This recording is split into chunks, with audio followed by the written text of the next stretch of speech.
사실 제가 그랬습니다. 제가 탈모약을 17년 동안 굉장히 오래 먹고 있는 사람이라 혹시나 하는 마음으로 8개월쯤 전에 임신 준비를 시작하자마자 바로 비뇨기과를 들렀는데요. 다른 수치에는 크게 문제가 없는데 정자의 운동성이 굉장히 많이 떨어져 있다, 이런 진단을 받았습니다. 탈모는 장원장. 안녕하세요.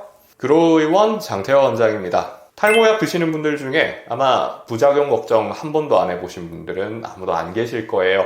특히 임신을 준비하고 계신다면 더더욱이나 신경 쓰이실 겁니다. 탈모약 드시면 기형아가 태어날 수도 있다, 이런 소문 때문인데요. 사실 기형아 출산 문제는 임신 중에 산모분께서 탈모약을 실수로 잘못 드시지만 않는다면 발생할 가능성이 거의 없는 그런 부작용입니다. 그러다 보니까 저희처럼 탈모 치료를 전문으로 하는 의사들이 사실 더 걱정하는 거는 혹시 저희 환자분들의 정자의 상태에 문제가 있지 않을까 하는 것들입니다. 예를 들어서 정액의 양이 많이 줄어든다든지 정자의 숫자가 준다든지 또는 정자의 운동성, 그러니까 활발하게 움직이지 않고 가만히 늘어져 있다든지 혹시 이런 문제가 있지 않을까 하는 점들입니다. 그래서 탈모 치료를 하시는 분들이 임신 준비를 시작하실 때 저희가 꼭 하시라 권해드리는 게 바로 정액 검사입니다. 탈모약 잘 드시고 계신데 정액 검사에 아무런 문제가 없다? 축하드립니다. 탈모 치료 그냥 하셔도 괜찮습니다. 그런데 생각보다 정액 검사에 문제가 있는 분들이 꽤 많습니다. 사실 제가 그랬습니다. 제가 탈모약을 17년 동안 굉장히 오래 먹고 있는 사람이라 혹시나 하는 마음으로 8개월쯤 전에 임신 준비를 시작하자마자 바로 비뇨기과를 들렀는데요. 다른 수치에는 크게 문제가 없는데 정자의 운동성이 굉장히 많이 떨어져 있다, 이런 진단을 받았습니다. 지금 보시는 사진이 제 첫 번째 정액 검사 결과지인데요. 이제 어떡하지? 사실 저도 이런저런 고민이 많이 되더라고요. 탈모약을 바로 끊었다가 제 아버님이나 할아버님처럼 완전히 대머리 독수리가 돼버리면 어떡하지? 그런 생각이 막 들다 보니까 이런저런 대안을 좀 찾아봤습니다. 우선 저 같은 경우에는 먹는 탈모약을 뿌리는 탈모약이죠. 핀주베로 교체했습니다. 핀주베 같은 경우에는 전신 흡수량이 먹는 탈모약에 비해 낮거든요.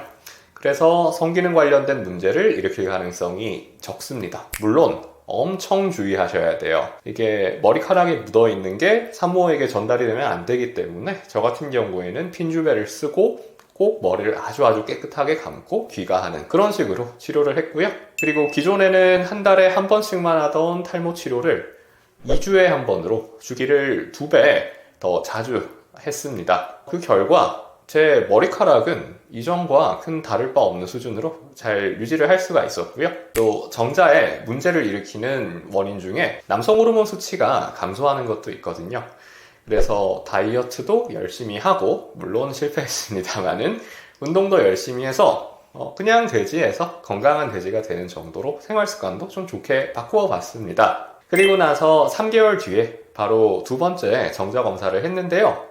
지금 보시는 사진이 바로 그 결과지입니다. 결과만 말씀드리자면 정자의 운동성이 굉장히 많이 개선되었습니다. 정상 수치가 된 거죠. 탈모약을 끊지 않고 탈모 치료를 계속 했는데도 말씀입니다. 그리고 제 이런 노력이 헛되지 않았는지 저도 얼마 전에 드디어 한 아이의 아빠가 되었습니다. 지금 제 와이프의 뱃속에서 열심히 잘 자라고 있고 아주 건강한 상태입니다. 저처럼 탈모 치료를 포기할 수는 없지만 임신을 준비하고 계신 탈모인 여러분들, 혼자서 고민하지 마시고요. 인터넷에 떠도는 잘못된 소문에 현혹되시지도 마시고, 고민이 되신다면 주변의 탈모 전문 의원에서 상담과 치료부터 받아보시는 것 꼭 추천드리겠습니다. 오늘 제 영상이 도움이 되셨다면 좋겠습니다. 감사합니다. 장태호 원장이었습니다.